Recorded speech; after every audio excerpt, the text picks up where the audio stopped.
The rain hammered my workshop roof like an angry landlord demanding rent.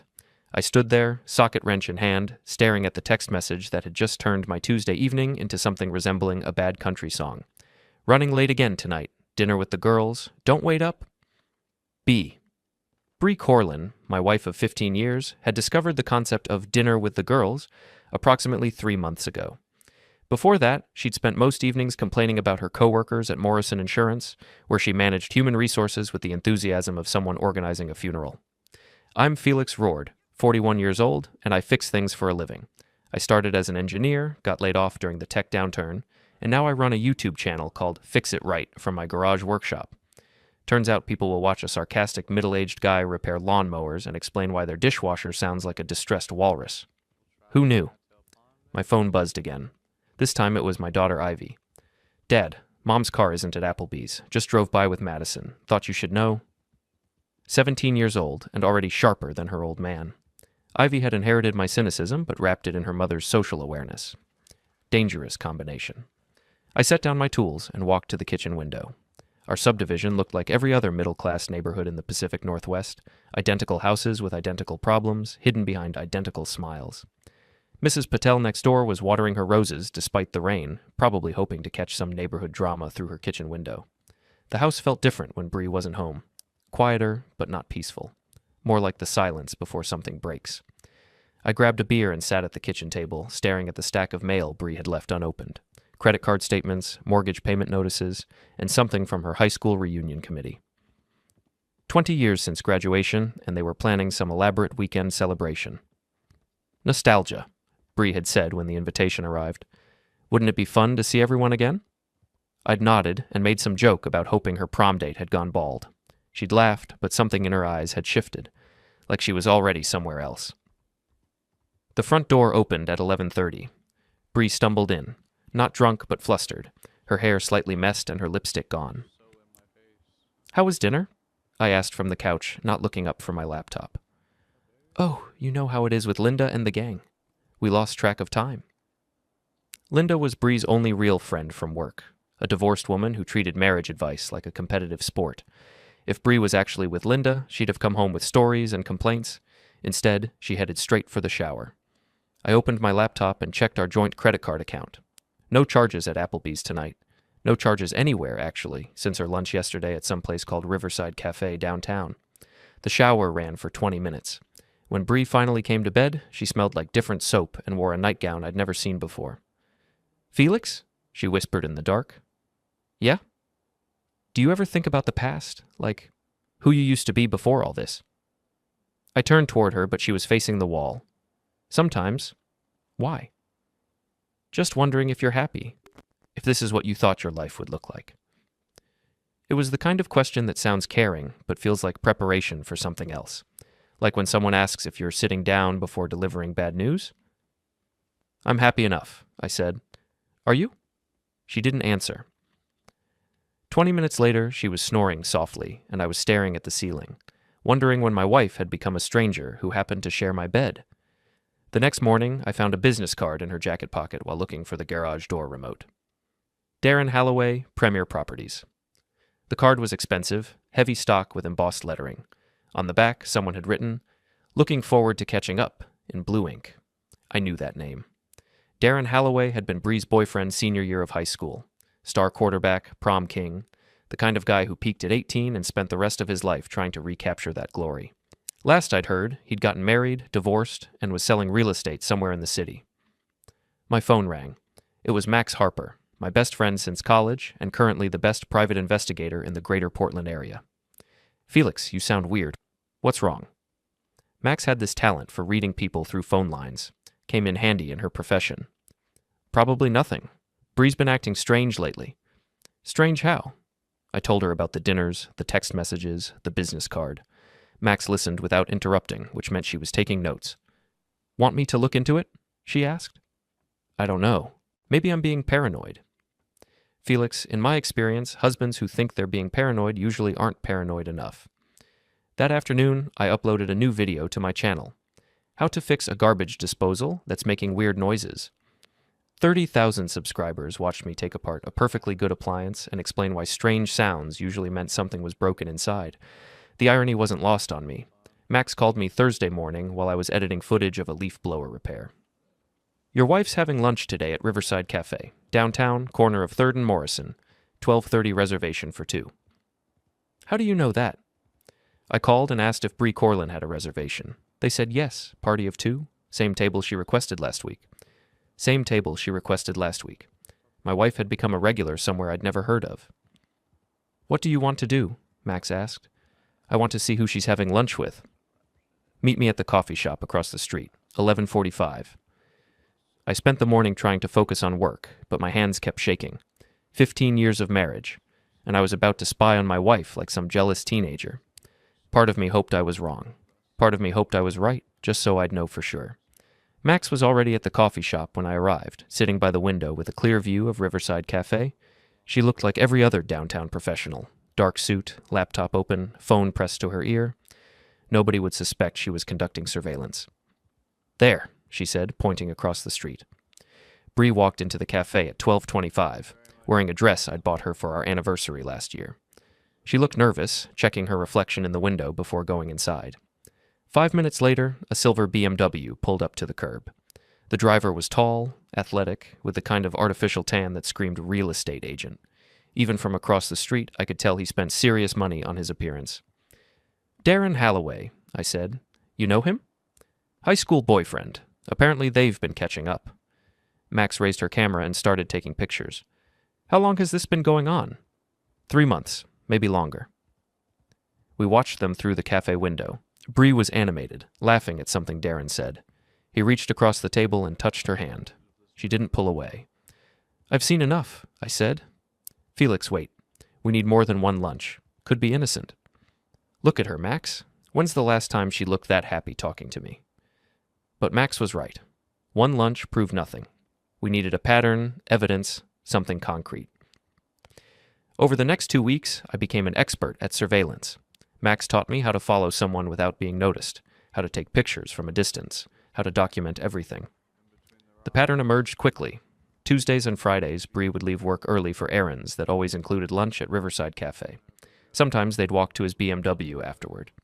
Once I watched them drive to a parking garage downtown and stay there for an hour. I started checking our credit card statements more carefully. No hotel charges, but plenty of small purchases that didn't make sense. Coffee shops I'd never heard of, a lingerie store at the mall, gas stations across town from where she worked. The worst part was how good she'd gotten at lying. Bree would come home with elaborate stories about her day, complete with details about conversations with coworkers I could easily verify. She'd learned to mix truth with fiction, making it impossible to catch her in an obvious lie. "She's covering her tracks," Max explained. "This isn't some impulsive affair. She's planning this." We were sitting in my workshop, reviewing photographs. Picture after picture of my wife with another man, looking happier than she'd been in years. "What's your next move?" Max asked. "I don't know. Confront her?" "With what?" "She'll deny everything, promise to stop, and then get better at hiding it." "So what do you suggest?" Max leaned back in her chair. "You could hire a lawyer, start divorce proceedings, and give her half of everything, including my business. Or," Max said slowly, "you could get creative." That night, Bree came home with another story about working late on a personnel issue. She'd even brought home Chinese food from a restaurant near her office, as if dinner proved her innocence. "How was your day?" she asked, settling onto the couch beside me. "Productive. Fixed Mrs. Patterson's washing machine, edited 3 videos, did some research on old friends." "Old friends?" "You know how it is. Social media makes it easy to look up people from the past." Bree's fork stopped halfway to her mouth. "Anyone interesting?" "Remember Raina Favren? We dated junior year of college." "Vaguely. She's divorced now, living in Seattle. We've been messaging back and forth." It was a complete lie. I hadn't spoken to Raina in 20 years and had no idea if she was even still alive. But Bree's reaction was immediate and telling. "Messaging about what?" "Just catching up. Nostalgia, you know?" She was asking if I was happy, if marriage was what I'd expected. Bree set down her fork. "That seems inappropriate." "Does it? I thought nostalgia was harmless." "That's different." "How?" "It just is." I nodded and went back to my dinner.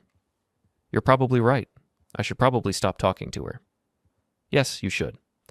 Of course, if I'm being honest, it's been nice talking to someone who remembers who I used to be, before all this."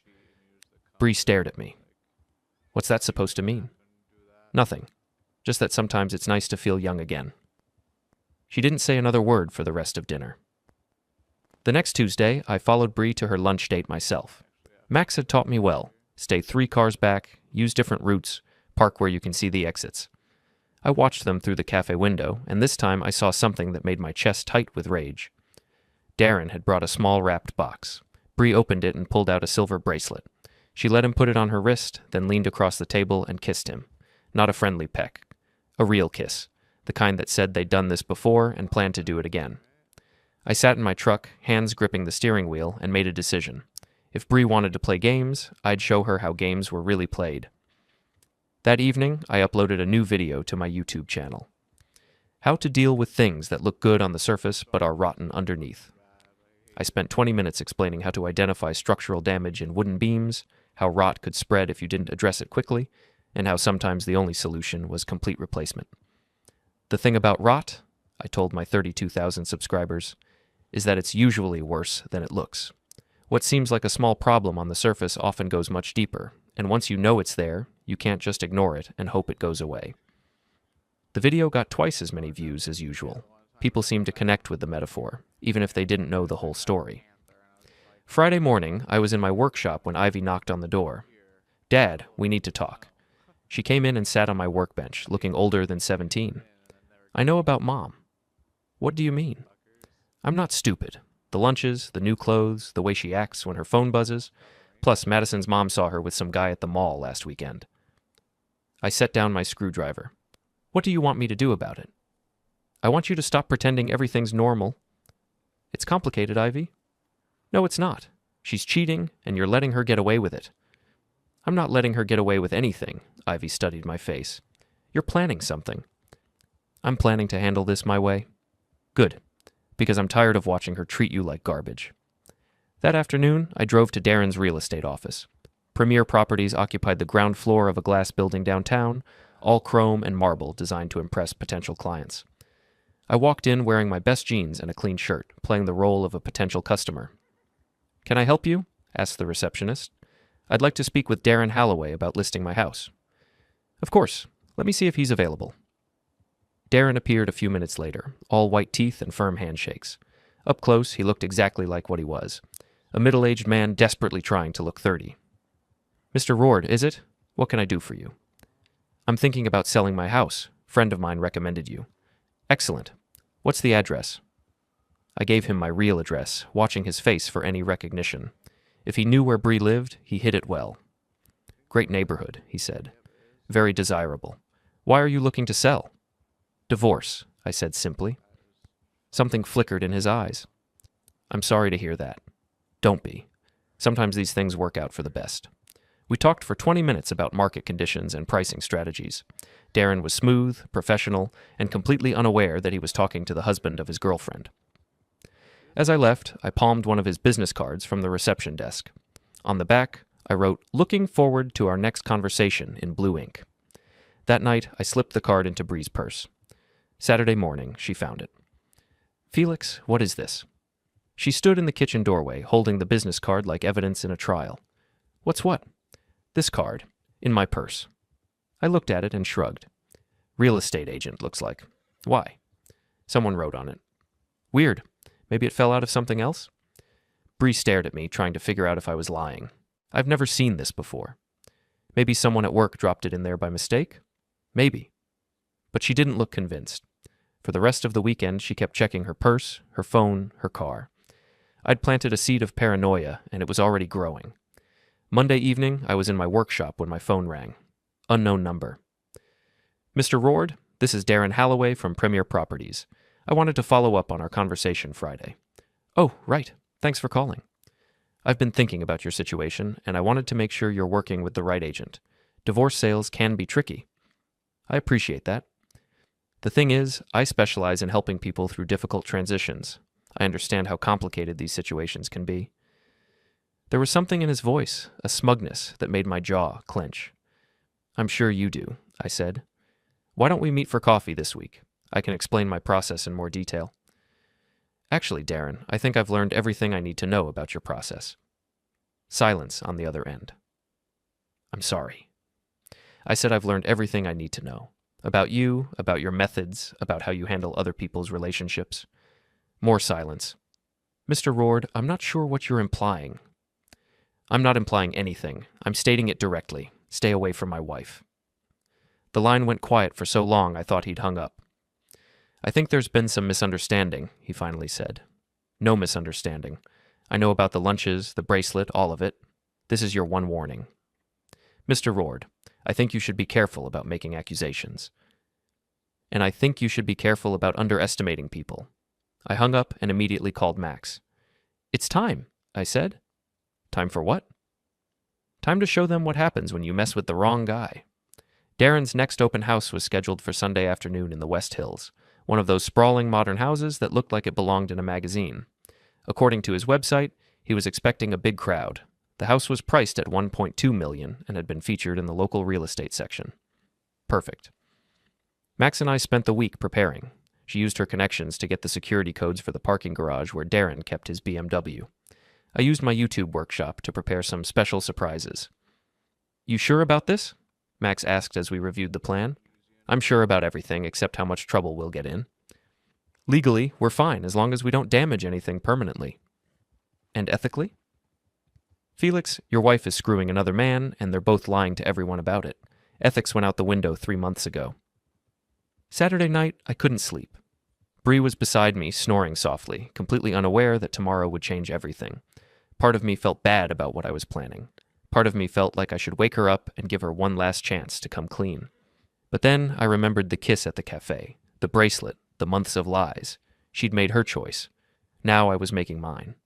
Sunday morning, Bree announced she was going shopping with Linda. What kind of shopping? I asked. Just browsing, maybe lunch afterward. Where? We haven't decided yet. Another lie. I'd already confirmed that Linda was visiting her sister in Eugene this weekend. After Bree left, I loaded my supplies into the truck and drove to meet Max at the parking garage downtown. She'd already located Darren's BMW and disabled the security cameras on that level. You ready for this? She asked. I've been ready for months. The first part of the plan was simple. I opened Darren's trunk and placed a small Bluetooth speaker inside, connected to my phone. Then I scattered some items around the trunk, things that would be embarrassing if discovered publicly. The second part required more finesse. I attached a small device to his car's electrical system, something I'd designed specifically for this purpose. It wouldn't damage anything, but it would create quite a show when activated. How long do we have? I asked. His open house starts at 2. He'll probably be here around 1:30 to pick up signs and materials. We were back in position across the street by 1:15. At 1:28, Darren appeared, looking confident in his expensive suit. He loaded his trunk with real estate signs and headed for the West Hills. We followed at a distance. The open house was already busy when we arrived. Cars lined both sides of the street, and well-dressed couples wandered through the front yard, admiring the landscaping. I parked where I had a clear view of Darren's BMW and waited. At 2:45, Bree's car pulled up behind Darren's. She got out wearing a sundress I'd never seen before and walked directly into the house like she'd been there before. There's our confirmation, Max said, taking pictures. Now we wait for the crowd to build. By 3:15, there were at least 50 people at the open house. Local news had even sent a reporter to cover the sale. Apparently the house had some architectural significance. Perfect timing. I pulled out my phone and activated the first device. Darren's BMW erupted in sound. The horn blared continuously while the Bluetooth speaker in his trunk played a recording I'd made the night before. Bree's voice saying, "You make me feel alive again," over and over at maximum volume. Every head in the crowd turned toward the car. Darren came running out of the house, his face red with embarrassment and confusion. He fumbled with his keys, trying to shut off the alarm, but my device had overridden his electrical system. The horn kept blaring, the recording kept playing, and the crowd kept staring. Then the trunk popped open. I'd timed it perfectly. As Darren bent over the engine, trying to disconnect the battery, the trunk opened to reveal my planted evidence: romance novels, massage oils, and a hotel keycard from a place called the Velvet Key. The crowd pressed closer, phones out, recording everything. The news reporter was practically salivating. But I wasn't finished. I activated the second device, and Darren's car began flashing its lights in a pattern I'd programmed. SOS in Morse code, over and over. What the hell is happening? Someone in the crowd shouted. Darren was frantically trying to close the trunk, but my device had disabled the latch. Every time he slammed it shut, it popped back open, displaying the contents for everyone to see. That's when Bree appeared. She pushed through the crowd, clearly panicked, and grabbed Darren's arm. "What's going on?" "I don't know. The car just went crazy." And that's when I played my trump card. I activated the final recording through the Bluetooth speaker, a conversation I'd recorded during one of their lunch dates using a device Max had given me. Bree's voice filled the air. "I can't keep lying to Felix. This is getting too complicated." Darren's response. "Just a little longer. Once you file for divorce, we can be together openly." Bree again. "What if he finds out before then?" Darren. "He won't. He's too busy playing with his little YouTube channel to notice what's really happening." The crowd went silent. Every phone was recording. The news reporter was scribbling notes frantically. Bree's face went white. She looked around at all the staring faces, then back at Darren, who was still trying to shut off his car. "Felix," she whispered, scanning the crowd. I stepped out from behind a parked car, walked calmly through the crowd, and stopped directly in front of them. "Hello, honey," I said. "How's your shopping trip with Linda going?" The crowd pressed closer, sensing drama. "Felix, I can explain." "No need," I said. "I think your explanation just played for everyone to hear."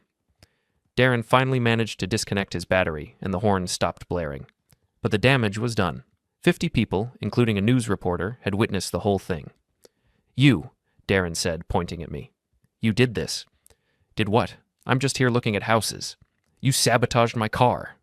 "That's a serious accusation. Do you have any proof?" He lunged toward me, but I was ready. I stepped aside and let his momentum carry him into the fountain in the front yard. The crowd erupted in laughter and applause. Darren climbed out of the fountain, soaking wet and furious. "You're going to pay for this." "Am I? For what, exactly?" "Your car malfunctioned and you fell into a fountain. I didn't touch you." The news reporter pushed forward with her microphone. "Sir, can you comment on the recordings we just heard?" Bree grabbed my arm. "Felix, please. Can we talk about this privately?" "Why?" "You've been conducting your relationship publicly for months. I thought you might enjoy the attention." "This isn't fair." "Fair?" I looked around at the crowd, all of them recording with their phones. "You want to talk about fair? Let's talk about fair." I raised my voice so everyone could hear. "Ladies and gentlemen, I'd like you to meet my wife, Bree, and her boyfriend, Darren.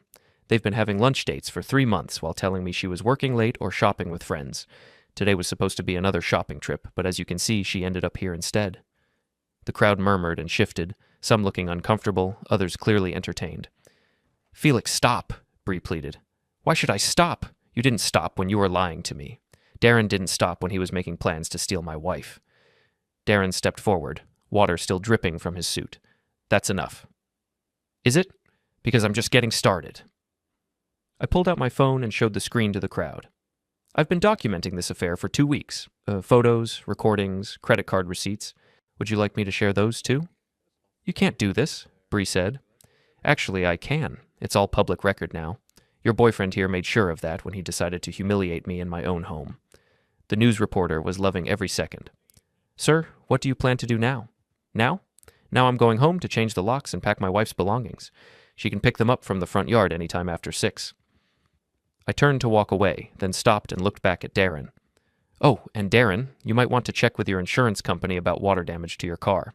I have a feeling you're going to need it." The video went viral by Monday morning. Someone in the crowd had posted the whole confrontation on social media, and it spread faster than I could track. "Cheating Wife Exposed" at Open House had 500,000 views before breakfast. My phone wouldn't stop ringing. News outlets, talk shows, podcasts. Everyone wanted to interview the guy who'd publicly humiliated his cheating wife and her boyfriend. I ignored them all and focused on what needed to be done. Bree had come home Sunday night to find her belongings neatly packed and stacked on the front porch. The locks were changed, and I'd left a note explaining that she could collect everything at her convenience. She'd pounded on the door for an hour, alternating between apologies and threats, but I'd stayed in my workshop with the music turned up loud. Monday morning brought a knock from a process server. Bree was filing for divorce and claiming I'd intentionally humiliated her in public. "Good luck with that," I told the server. "The whole thing's on video." Max called around noon. "Felix, we need to talk." "What's wrong?" "Darren's making noise about pressing charges, vandalism, harassment, that kind of thing." "Let him try. I never touched his car." "Can you prove that?" "Can he prove I did?" Max was quiet for a moment.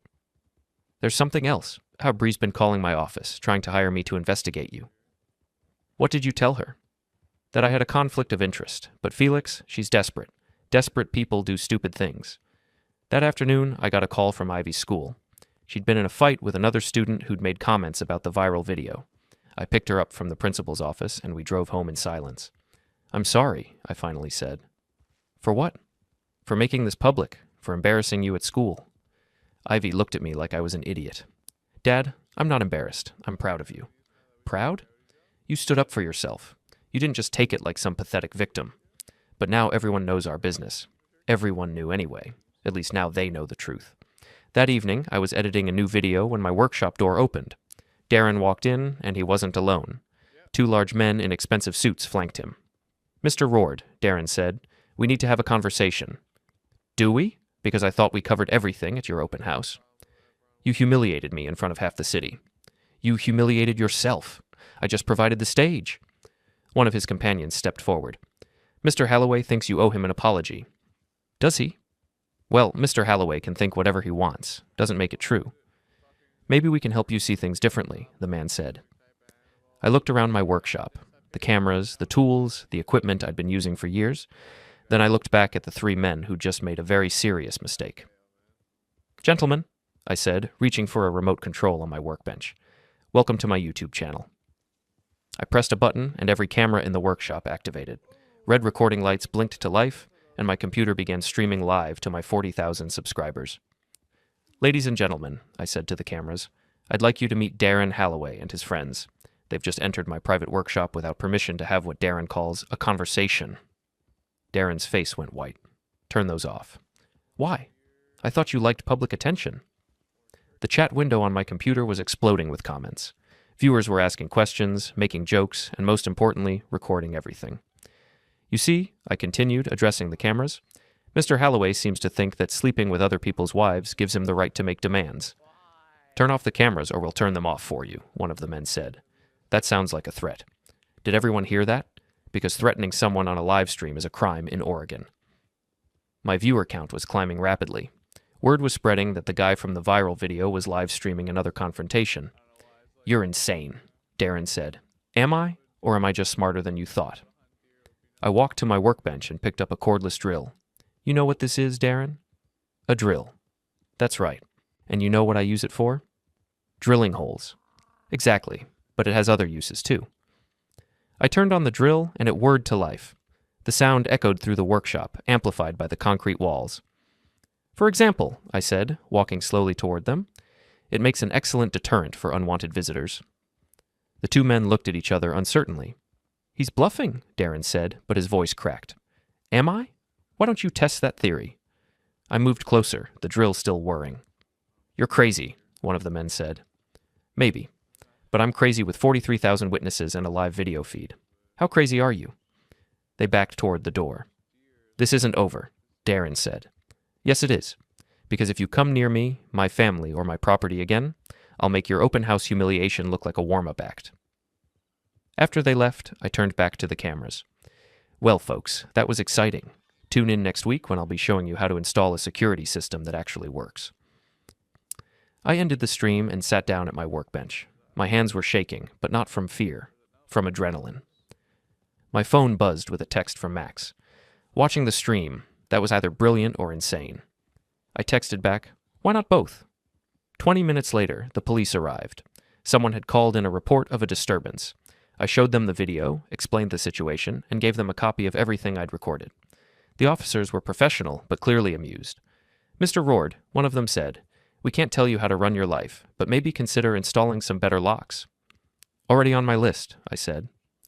After they left, I sat in my workshop and looked around at the chaos of my life. My marriage was over, my wife was probably planning legal revenge, and I'd just threatened 3 men with a power drill on live television. But for the first time in months, I felt like myself again. Wednesday night, the power went out. I was in my workshop, editing footage from the confrontation with Darren when everything went dark. The backup generator should have kicked in automatically, but nothing happened.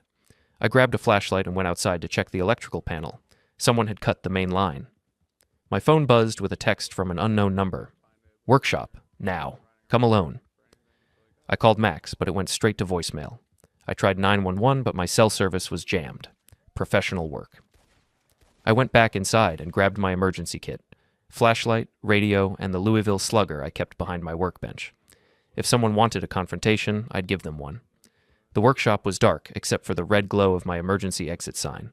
I could hear movement outside, footsteps on gravel, whispered conversations. Felix roared. A voice called from outside. "We need to talk." "Then call and make an appointment," I shouted back. "Open the door, or we'll open it for you." I moved to my computer and activated the backup power system I'd installed after Sunday's visit. Emergency lighting flickered on, and my cameras came back online. But instead of starting a live stream, I activated my workshop's special features. See, most people didn't know that I'd spent 3 years as a mechanical engineer before YouTube made me famous. And engineers, especially paranoid engineers, like to build things with multiple redundancies. My workshop wasn't just a workspace, it was a fortress. "Last chance," the voice outside called. "Come on in," I replied. Doors open. It wasn't, of course, but I wanted them to try. The first man through the door stepped straight onto my welcome mat, a pressure plate that triggered an air horn loud enough to shake the walls. He staggered backward, hands over his ears, straight into the path of my second surprise. A bucket of industrial-strength adhesive, rigged to fall when the air horn sounded. He was stuck to the floor in seconds, covered in glue that would take hours to remove. "Jesus Christ!" he shouted. "Nope," I called from behind my workbench. "Just Felix. But I appreciate the comparison." 2 more men entered, more cautiously this time. They'd learned from their friend's mistake and were watching for traps. Smart, but not smart enough. I activated the fog machine I'd installed for dramatic effect in my videos.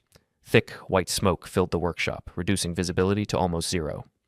"What the hell?" one of them shouted. "Welcome to my world," I replied, moving quietly through the smoke. I knew every inch of this space. They didn't. The strobe lights came next. High-intensity LED arrays that turned the workshop into a disorienting maze of shadows and light. Combined with the fog, it was like being inside a nightmare. "Where are you?" someone called. "Right here," I said, appearing behind one of them and tapping him on the shoulder. He spun around swinging, but I was already gone, vanished back into the smoke and lights. "This is insane," the man shouted. "You ain't seen nothing yet," I replied. I activated the final system. Speakers positioned throughout the workshop began playing a recording I'd made specifically for this moment. My voice, amplified and distorted, filled the space. "You came to my home. You threatened my family. You thought you could intimidate me because I'm just some guy with a YouTube channel." The strobe lights intensified, and the fog machine pumped out more smoke. "But you forgot something important," my recorded voice continued. "I fix things for a living, and right now, you're broken." One of the men stumbled into my paint station and triggered another trap, a shower of fluorescent orange paint that marked him like a target. "I can't see anything," he shouted. "That's the point," I replied. My phone, connected to the workshop's PA system, began playing the sound of power tools, drills, saws, grinders, all at maximum volume. The psychological effect was exactly what I'd hoped for. 3 grown men, trapped in a maze of smoke and light and sound, began to panic. "Let us out," one of them screamed. "Door's right where you left it," I called back. "Just follow the screaming." That's when Darren's voice cut through the chaos. "Enough!" The smoke began to clear, and I could see him standing in the doorway, silhouetted against the streetlight outside. "Turn off the circus, Felix. Let's finish this." I shut down the effects and turned on the normal workshop lights. 3 men stood in various states of distress, one glued to the floor, one covered in orange paint, and one looking like he'd seen a ghost. "Gentlemen," I said, "you're trespassing on private property. I suggest you leave before I call the police." "We're not going anywhere," Darren said. "Then you're stupider than I thought." I walked to my computer and hit a button. Every camera in the workshop activated, and the red recording lights began blinking. "Ladies and gentlemen," I said to the cameras, "welcome back to Fix It Right. Tonight's episode is called How to Deal with Persistent Pest Problems." Darren's confidence wavered. "Turn those off." "Why? Afraid your wife might be watching?" "I'm not married anymore." "Really? When did that happen?" "Sunday, right after your little performance." I almost felt sorry for him. Almost. "That's too bad, Darren. But I guess that's what happens when you build your life on lies. You destroyed everything." "I didn't destroy anything. I just turned on the lights." He pulled out a gun. The workshop went silent, except for the hum of the cameras and the distant sound of traffic. "Now we're getting somewhere," I said calmly. "You think this is funny?" I think you're making a very serious mistake on live television. Darren looked around at the cameras, seeming to notice them for the first time. How many people are watching? He asked. I checked my computer screen. 67,000 and climbing. Turn them off. Can't do that, Darren. This is prime content. I'll destroy you. With what? A gun? On camera? In front of 70,000 witnesses? His hand was shaking now. You ruined my life, he said. No, you ruined your life. I just documented it. I lost everything because of you. You lost everything because you're a liar and a cheat who got caught. Shut up. The truth hurts, doesn't it? That's when the sirens started. Someone in my live audience had called 911, and the cavalry was coming. Sounds like the police, I said. You might want to put that gun away before they get here. Darren looked around wildly, realizing he was trapped. This is your fault, he said. No, this is your choice. Just like sleeping with my wife was your choice. The sirens were getting closer. You can still walk away, I said. Put the gun down, walk out that door, and disappear. Start over somewhere else. It's too late for that. It's never too late to stop making things worse. The sirens stopped outside my workshop. Darren, I said quietly, you've got about 30 seconds before this becomes a hostage situation. Is that really how you want this to end? He looked at the gun in his hand, then at the cameras, then at me. I hate you, he said. I know. But hate's not worth spending the rest of your life in prison. The workshop door opened and police officers poured in. Drop the weapon, they shouted. Darren looked at me one last time, then set the gun on my workbench and raised his hands. As they cuffed him, he said, This isn't over. Yes, it is, I replied. After the police left with Darren and his friends, I turned back to the cameras. Well, folks, that's a wrap on tonight's special episode. Tune in next week when I'll be showing you how to install a proper security system. I ended the stream and sat down at my workbench, exhausted. My phone rang. It was Max. Felix, are you okay? I just watched the whole thing. I'm fine. Better than fine, actually. The video's already got 2 million views. Good. Maybe it'll keep other idiots from trying the same thing. What about Bree? I looked around my workshop, my sanctuary, my fortress, my kingdom of tools and creativity. What about her? Are you going to try to work things out? Max, some things can't be fixed, and some things aren't worth fixing. I hung up and turned off the lights. Outside, the neon sign for my workshop flickered in the rain, a hammer striking an anvil over and over, sparks flying into the darkness. Tomorrow, I'd start building something new. Tonight, I was done fixing broken things.